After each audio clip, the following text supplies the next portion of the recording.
Bonjour à tous, nouvel épisode de Tindermania. Ça faisait un moment, je reprends le concept. Donc c'est prendre une histoire qui a été publiée sur le Nouvel Obs d'une rencontre Tinder qui s'est bien ou mal passée. Ça on ne le sait pas encore puisque je découvre l'aventure en même temps que vous. Le but étant de garder ce qu'il y a à garder si jamais la date a été concluante ou alors pointer les erreurs et savoir comment les outrepasser si la date a été un fiasco. On commence donc tout de suite. Il s'agit alors d'Eleanor, 39 ans, en marketing, et de Jacques, 31 ans, ingénieur. Donc là on peut se rendre compte dès le départ, il y a une petite différence d'âge, elle est de 8 ans son aînée. C'est un peu plus rare quand c'est la femme qui est plus âgée. On peut sans difficulté se dire qu'elle a peut-être une ancienne vie de famille derrière elle, peut-être des enfants. Ce qui est étonnant, c'est qu'il y a marqué juste marketing. En général, parfois, il précise. Donc, je pense qu'elle n'est pas forcément dans les hautes sphères de la direction. Et ce qui est amusant, c'est qu'ici, le rapport socio-professionnel reste tout de même à l'avantage de l'homme. Ici, à voir par la suite si elle cherche quelque chose d'un peu plus sérieux, refonder sa famille, ou quelque chose de plus léger. On verra ça par la suite. Donc auparavant, c'était en mai 2016, j'étais en plein divorce avec l'homme avec qui j'étais depuis 17 ans. Et bien voilà, je tiens vraiment à préciser que je n'ai vraiment pas lu le début. Je me suis contenté juste vraiment des 2 derniers mots de fin pour savoir à peu près quel serait le temps de lecture. Mais jackpot, hein, on est dessus. On s'est connus très jeunes, on a eu 2 enfants, j'étais partante pour le divorce, mais ça restait dur. Compliqué de dire au revoir à 17 ans de sa vie et surtout de voir sa famille se briser. Bref, on avait convenu que c'était terminé, que donc chacun d'entre nous pouvait avoir des relations. Donc là, elle n'a pas encore précisé le mot divorce sur la fin, on ne sait pas s'ils continuent à vivre ensemble. Bref, en gros, le fait d'ouvrir le couple à plusieurs relations, c'est le délité. Là, je ne sais pas où ils en sont dans l'histoire, mais bon, c'est très difficile qu'un couple qui cohabite dans le même lieu puisse vivre de part et d'autre une relation libre totalement débridée. Voilà comment je me suis mise sur Tinder, tout en me disant, avec mon profil de maman, là, ça ne va plaire à personne. Ça, c'est assez intéressant puisque je pense que la personne donc, qui raconte et qui s'est confiée au Nouvel Obs est sincère, mais autant une femme, même avec enfant, aura toujours un côté attrayant et de la demande, alors peut-être forcément moins sur le côté fondation de famille et sérieux, plus pour des relations légères, mais quand bien même, les applications restent toujours quand même un peu à l'avantage des femmes, et un homme dans le même cas de figure à 39 ans avec 2 enfants, ça risque d'être compliqué si on ne se relève pas les manches et qu'on se fait coacher par Tindermania. On arrive au match, donc il y a eu connexion, c'est là que je tombe sur le profil de Jacques. Il pose avec une bouteille géante de vodka, il a un très grand sourire, il est très joyeux sur la photo, il a l'air marrant. Comme je le sens dans cette période pas top de ma vie, c'est parfait. Je veux quelqu'un de joyeux, je me dis qu'au pire je passerai une soirée ou 2, on rira bien, et voilà. On commence à parler et direct, il me taille parce que je dis sur mon profil que je préférais, si possible, quelqu'un de mon âge et pas un célibataire. Sur Tinder, il y a plein de mecs en couple et pour moi qui n'avais aucune envie de me projeter, c'était parfait. D'accord, là je recontextualise, en fait, il s'agit bien juste d'une instance de divorce, donc ils cohabitent ensemble, ils n'ont pas le choix en fait de faire autrement et c'est donc une relation hybride où on peut aller voir ailleurs le temps que administrativement ça se finalise et elle cherche donc des hommes qui sont soit dans sa situation, ce qui doit être très rare, ou alors des couples libres, ou alors des maris un peu plus volages. Mais sans projection, donc bon, à partir du moment où elle le précise, le fait d'avoir des enfants ou non ne changera pas grand-chose. Lui, pas de bol, il a 28 ans à l'époque et il est célibataire. Il me tacle donc en me disant « Je ne comprends pas du tout ce que tu recherches ». Bon, là, elle est un petit peu douillette, hein, parce que si cette simple question devient un tacle, alors que même dès le début, c'est vrai qu'on a du mal un peu à cerner, et effectivement, dans une situation pas forcément facile et confortable, mais encore faut-il qu'en face, elle soit comprise. Ensuite, on parle de tout et de rien, du gâchis des jours fériés qui tombent le dimanche, c'est le cas ce jour-là, de voitures, on a tous les deux eu de vieilles pourries et de tout un tas de choses. Bon là j'ai une petite inquiétude parce que vraiment le fait de parler un peu de tout et de rien, et surtout que là on est vraiment sur 2 lignes d'explication, il y a des mots gâchis et des mots voitures pourries, enfin là j'ai l'impression que le niveau d'attraction va vraiment tomber vers le bas, à voir ce que ça va donner par la suite, mais moi je sens déjà le bon copain. Je n'ai pas eu une conversation aussi fluide sur une appli. Fluide ok, intéressante ok, mais ça ne veut pas dire pour l'instant sensuel. C'est hyper naturel, on cherche la même chose, rien de sérieux, mais pas un truc d'une nuit. On veut du régulier pour passer de belles soirées. aucun de nous n'a envie de se projeter dans une nouvelle histoire car on sort tous les deux abîmés d'une histoire d'amour. C'est juste parfait. Ok, alors, peut-être que je me trompe, on verra par la suite. Petit plus à retenir, là on est déjà un petit peu dans les conseils, c'est qu'effectivement, si vous partagez quelque chose de fort avec la personne en face, c'est un bonus. Ça peut être vraiment une histoire similaire, quelque chose que vous avez vécu. Ça peut être quelque chose de vraiment bête. Moi, comme je suis à Grenoble, c'est les montagnes, un accident de ski, une immobilisation pendant plusieurs mois. Enfin, le fait d'avoir vraiment vécu quelque chose de similaire, ça rapproche énormément. Ça rapproche énormément. Là, c'était pas dit auparavant, mais le fait que lui aussi sorte de quelque chose de difficile et au même moment, ça soude et ça crée une connexion émotionnelle assez forte. Mais on va voir par la suite. On n'utilise pas le mot plan cul dans la conversation parce que c'est un mot que je n'aime pas du tout. Mais on parle assez tranquillement de fait de devenir sex friends. Ça, je le conseille aussi. En gros, si ça se passe bien, on se reverra et on se refera des soirées comme ça de temps en temps, sans obligation, sans rythme défini. On parle jusqu'à minuit, on se dit qu'il faut se coucher, mais limite, en fait, on n'en a pas envie. Les jours suivants, on se donne des nouvelles tous les jours et on convient de se voir un soir. Il propose « allons au resto ». Alors là, je vous avoue, je suis très curieux parce que le fait de rester très longuement dans les conversations, d'expériences, d'observation d'autres relations, alors on peut vraiment avoir une très belle connexion par la plume, mais on est en train de se créer une sorte d'idéal. C'est-à-dire que ça va très bien coller, sauf que le problème, c'est ce qu'on écrit va nous amener à nous projeter une personne physique, et la personne ne collera jamais exactement à ce qu'on se sera imaginé. Et même si la personne reste tout à fait correcte et appréciable, selon nos critères, cette petite dissonance en fait va quand même un peu impacter vos chances de réussite. Ce qui veut dire que ça va être un long travail d'échange, qui peut vraiment se solder par un échec dû au fait que ça a été trop prolongé. Donc là je commence à redevenir moins confiant, et autre chose aussi, le coup du resto, pareil, il y a de l'éloignement, surtout qu'au resto il y a vraiment ce côté fin de resto où il y a la problématique du paiement, à savoir est-ce que l'homme offre le dîner ou non. Moi je conseille vraiment de ne pas le faire puisqu'on est en train d'acheter de l'affection ou du sexe en le faisant, mais bon, le fait aussi de le séparer, ça crée une sorte de distance. Donc moi je propose de totalement éviter ce problème. D'ailleurs de toute façon, même manger n'est pas quelque chose de sensuel ni sexuel, on est en train, voilà, on a la bouche pleine, souvent c'est assaisonné, voilà, il y a des odeurs qui vont entraver la réussite de pouvoir s'embrasser par la suite. Enfin bref, le bar, un petit apéro, quelques petits trucs à grignoter, mais le dîner, je ne recommande vraiment pas. On y retourne, le date, quand je le retrouve, il est un peu plus petit que ce que j'ai imaginé, mais je trouve encore plus beau qu'en photo. Très vite, je le trouve hyper souriant et agréable dans la conversation. On ne parle pas du tout de nos boulots ou de trucs un peu chiants comme ça de la vie. On sait qu'on a le temps, le dîner dure 1 heure ou 2, et ça se passe hyper bien. La conversation est aussi fluide en réalité qu'en ligne. On boit un peu mais pas trop. Je fais toujours attention à l'alcool, moi, parce que ça fait faire des trucs qu'on regrette. À la fin du resto, il paye pendant que je suis aux toilettes. Alors payer, l'erreur. En plus, le coup des toilettes, c'est qu'elle voulait se faire inviter. Enfin, ça, franchement, je déconseille, les gars. Je déconseille parce qu'en fait, ça met face à 2 problématiques. Le fait de payer, c'est comme soit essayer, comme je disais, d'acheter de l'affection ou du sexe. Donc voilà, il y a une sorte de redevance. Soit le faire entre guillemets de bon cœur. Alors pourquoi est-ce qu'on le ferait de bon cœur à une inconnue? Voilà, sauf si on a quand même une arrière-pensée derrière. Et en faisant donc ça de bon cœur, enfin moi je veux dire, inviter sa copine de bon cœur, c'est cohérent. Là on est juste sur un premier date.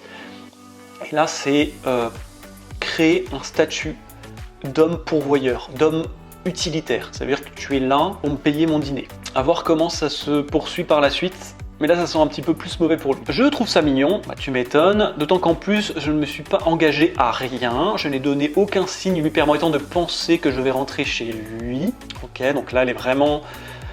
Faire attention à ces petits mots mignons, enfin voilà, c'est pas je l'ai trouvé sexy ou j'ai envie de lui. Mignon, c'est le petit chien. On est comme des potes, et merde, putain, les mots ont été dits, hein. Les mots ont été dits. Putain, ça fait mal, hein. Franchement, ça fait déjà mal. Il y a une attirance, mais aucun de nous deux ne la formule. Quand le resto s'achève, il me dit, ah, ça, ok, peut-être, on est peut-être sur un fil de rasoir, on verra.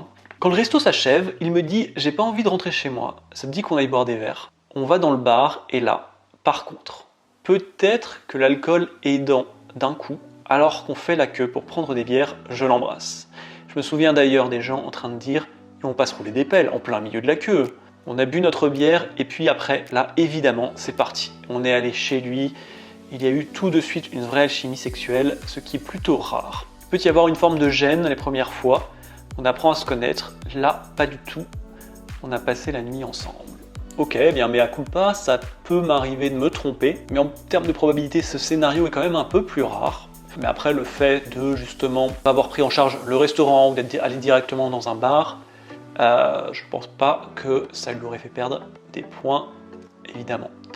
Il y a quand même encore un petit peu de texte, donc on y retourne. Les 9 mois suivants. Le lendemain, il me raccompagne chez moi, je trouve ça hyper sympa, mais aucun de nous deux ne dit quand on se reverra. On a reparlé après, et puis lui, comme pour moi, c'était évident qu'on allait se revoir. Cette histoire a duré 9 mois. Et à chaque fois qu'on se voyait, ce n'était jamais directement chez lui ou chez moi, on faisait toujours une sortie. Ok, donc là vraiment on n'est même pas sur du sex friend, une sorte de petit état de couple qui n'a pas mis le mot dessus, qui s'est créé.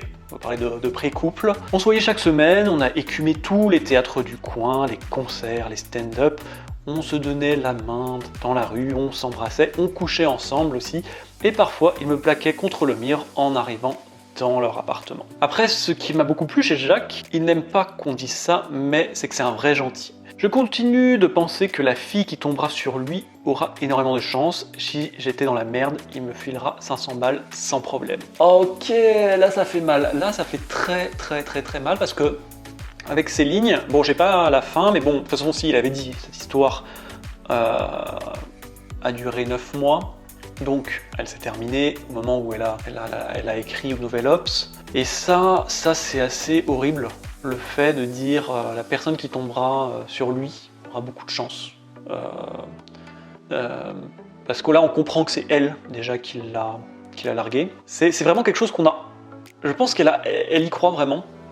Et malheureusement, non, puisqu'en fait, justement, il y a quelque chose qui a fait que elle n'a pas continué avec lui et je crois qu'on revient aux choses un petit peu précédentes, voilà, l'histoire par exemple du resto payé, choses comme ça, et le côté très gentil, et je pense qu'il y a eu un côté trop gentil et qu'elle s'est malheureusement un petit peu défait de lui à cause de ça.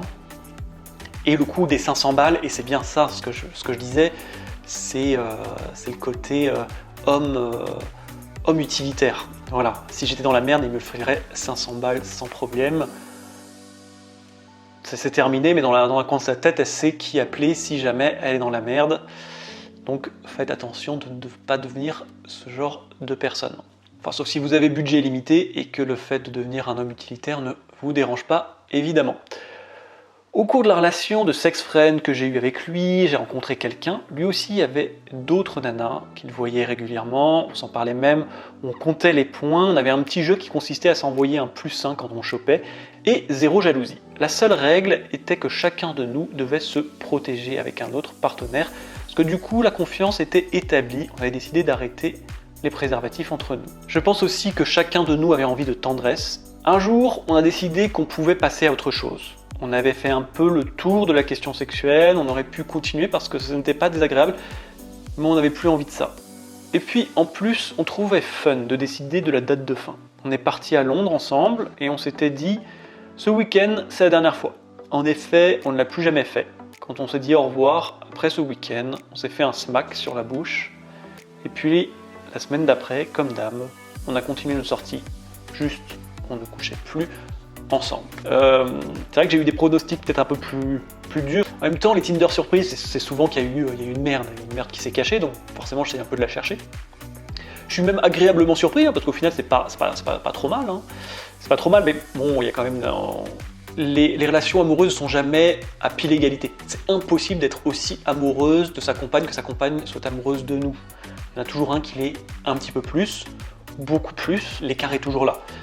Quand moi je lis des choses comme on trouvait fun de trouver une date de fin, si c'est elle qui raconte, je pense qu'elle trouvait ça fun. Voilà, bon, je lui laisse la présomption d'innocence, mais j'ai quand même un petit doute sur à quel point ça a été trouvé ça fun de même manière des deux côtés, des deux parties. Alors, aujourd'hui c'est un ami comme un frère pour moi. Aïe aïe aïe aïe aïe, ah ouais ok, là il y a la friend zone et il y a la brother zone, là t'as encore deux échelons plus bas là. Maintenant ça a tellement basculé que la simplicité d'avoir une relation sexuelle avec lui me paraîtrait très bizarre, et ça gâcherait tout. Bon, honnêtement, bon ok, il y a peut-être eu un côté sexuel, un côté amoureux, mais je savais je savais quand même qu'il y avait quelque chose qui allait arriver, peut-être pas forcément directement. Enfin, honnêtement, je reste quand même positif sur ce qui s'était passé avant. Je pense que en fait, mon scénario s'est juste fait à retardement. Mais c'est fait quand même. Quand on a arrêté de coucher ensemble, on s'est intégrés mutuellement dans nos cercles d'amis, ce qu'on n'avait pas fait avant. Mes parents, sans l'avoir rencontré, le connaissaient parce qu'il faisait partie de ma vie. Mes filles le connaissaient parce qu'on faisait des sorties avec lui parfois. Ma fille l'appelait Titi. Titi, Toutou, ouais. C'est le copain de maman avec qui elle part en vacances. Je dis à tout le monde que c'est mon BFF, Best Friend Forever. Putain, merde, le mec a 31 ans quand même. Hein.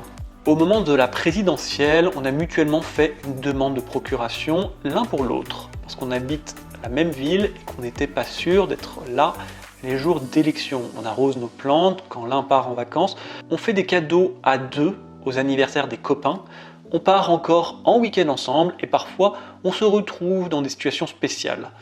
En mai, je suis allé en Normandie pour visiter des maisons à acheter, et comme il est ingénieur en bâtiment, il m'a accompagné. Pour changer un peu, j'avais réservé une chambre sur un bateau, mais je ne m'étais pas rendu compte que la chambre du bateau, ce n'était pas vraiment une chambre, c'était un lit. Donc on s'est retrouvé à dormir sur ce bateau et il n'y avait ni salle de bain, ni endroit pour se changer. Donc zéro intimité.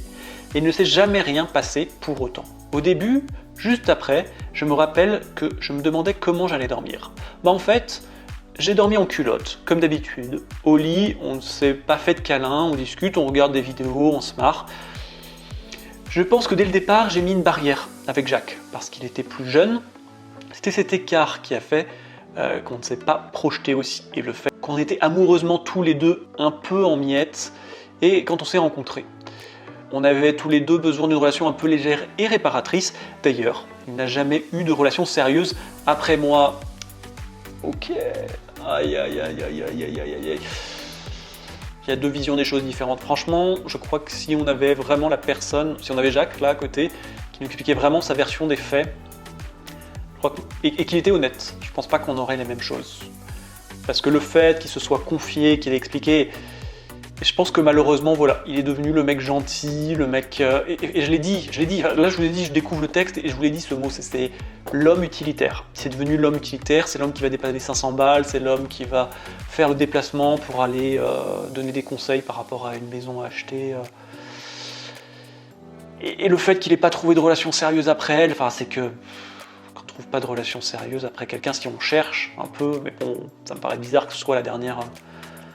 que comme par hasard, que ce soit la dernière en date, moi je pense qu'on va revenir au côté fun, qui ne trouvait pas ça forcément si fun que ça s'arrête. Mais bon, on va peut-être voir un peu plus. On va voir à la fin. Donc je reprends, d'ailleurs, il n'a jamais eu de relation sérieuse après moi. Je pense que la relation qu'on a eue ne l'a pas autant réparé que moi. Bah tu m'étonnes, maintenant il est seul et il se fait appeler Titi. Ce qui est rigolo, c'est que par ailleurs, je suis capable de m'amouracher très vite. J'ai rencontré d'autres hommes après Jacques pour lesquels j'ai pu avoir des sentiments. La relation amoureuse était possible parce qu'ils me correspondaient plus en termes d'âge, d'envie de construire quelque chose, et le fait que j'ai des enfants ne les dérangeait pas, je me projetais plus. En plus, très vite, on a eu cette amitié profonde. On était très intéressés l'un par l'autre et je n'ai jamais retrouvé cette complicité avec quelqu'un d'autre. Il pouvait y avoir une complicité sexuelle ou amicale, mais pas cette alliance des deux. Dernièrement, j'ai rencontré quelqu'un et je lui ai dit tout de suite pour Jacques. Je mets toujours un point d'honneur à ce que les gens le sachent. Dans notre entourage, les réactions ont été variées. Il a une sœur qui le charriait tout le temps, mais c'est qui cette Éléonore? Il a fini par dire que j'étais une très bonne amie. Sa sœur n'a pas lâché l'affaire, la mienne aussi me dit souvent. Mais t'es sûr qu'il n'y a rien d'autre que de l'amitié? Si j'étais un mec, les gens ne douteraient pas autant de ce qu'il y a entre nous. C'est toujours ce cliché sur l'amitié entre filles et garçons, c'est encore vu comme quelque chose d'impossible. C'est vrai que nous, on n'est pas la cause parce qu'on a couché ensemble, mais en même temps, ça forge notre complicité aussi. Alors ouais, l'amitié homme-femme, personnellement je n'y crois pas. je n'y crois pas. On peut bien sûr avoir des relations amicales, mais pas de relations amicales sans arrière-pensée. Sauf s'il y a vraiment une attraction physique intense. Mais si la fille est plutôt jolie, ce n'est pas possible que le mec n'ait pas eu des idées derrière la tête. Après, voilà, on est des êtres humains, les pulsions ne sont pas assouvies, hein, mais justement, le fait d'être humain, c'est à la fois être un animal, mais aussi avoir une capacité de contrôler ses pulsions. Mais un homme qui a une amie qui est dans ses critères physiques, tôt ou tard, aura des pensées très orientées. À l'inverse de la fille, qui ne sera pas obligée d'en avoir, et je pense un petit peu comme celle-ci, il y a deux types. Il y aura soit une naïveté, de croire que on peut être ami sans avoir d'arrière-pensée, ou alors parfois un peu hypocrite, certaines filles qui le savent, qui en jouent, et il faut y faire attention, parce que qu'on soit prêt à lâcher 500 balles comme ça, qu'on soit prêt à faire des kilomètres pour étudier une maison, pour savoir si c'est un bon investissement ou pas, j'ai un peu du mal à croire qu'il n'y a aucune arrière-pensée derrière, étant donné qu'à aucun moment elle dit « j'aurais fait pareil pour lui ». À aucun moment elle ne parle de renvoyer l'ascenseur.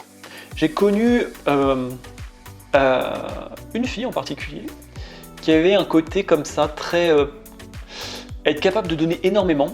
Elle attendait en retour. Elle ne faisait pas de ses amis mecs des hommes utilitaires, je dirais dans le sens où elle aurait été capable vraiment de traverser la France pour aider un de ses potes. Mais là, à relire, voilà, il n'y a aucun moment où elle parle de renvoyer l'ascenseur. Donc personnellement, j'ai un petit doute. On termine mon avis sur les applis. J'aime bien les applis, vraiment. Même si c'est parfois compliqué, parce qu'il y a beaucoup de menteurs ou de faux profils, de mecs pas intéressés. On dit souvent que nous, les femmes, on a le pouvoir sur ces applis, mais c'est faux, parce qu'on passe du temps à trier les mecs pas bien. Tinder, aujourd'hui, c'est le bal musette de nos grands-parents. Alors là, c'est là qu'on voit à quel point elle est... je pense pas malhonnête, parce que je pense qu'elle croit en ce qu'elle dit, mais elle ne s'est pas amusée à créer un compte mec pour voir comment ça se passe de l'autre côté. D'ailleurs, je ferai une vidéo prochainement où je ferai ça, un comparatif compte masculin, compte féminin, avec les mêmes photos, pour montrer un petit peu la différence, pour que ce soit concret. Et voilà, alors effectivement, elle doit trier les faux profils, les menteurs et tout ça. Pour les mecs, encore faudrait-il avoir des profils à trier quand on ne sait pas comment bien créer le sien. D'ailleurs, c'est ce que je fais lors de mes coachings. J'apprends aux hommes à avoir un profil qui crée du match. Puisque quand on prend juste ses premières photos Facebook, et bien, si c'est ton cas, je n'ai pas beaucoup de risques à faire le pari que les matchs ne vont pas être exceptionnels. Il y a des règles à respecter et que ça vaut la peine de le faire parce que c'est l'histoire d'une après-midi. Ok, c'est un peu de travail, mais une fois cet après-midi passé, eh bien, c'est un investissement sur l'avenir puisqu'en fait ce profil travaillera pour toi puisque c'est le principe de Tinder, c'est du visuel. Donc peut-être que tu n'as pas un physique d'Apollon, et ça, tu n'y peux rien. Par contre, la manière dont tu vends ce physique, c'est de ta responsabilité. Et ça va te faire toute la différence. Donc on arrive sur la fin, j'espère que ce format te plaît toujours. Si tu veux me contacter pour en savoir un peu plus sur moi, tu fais un tour dans la description. Quant à moi, je te remercie pour ton attention et je te dis à une prochaine vidéo. Ciao!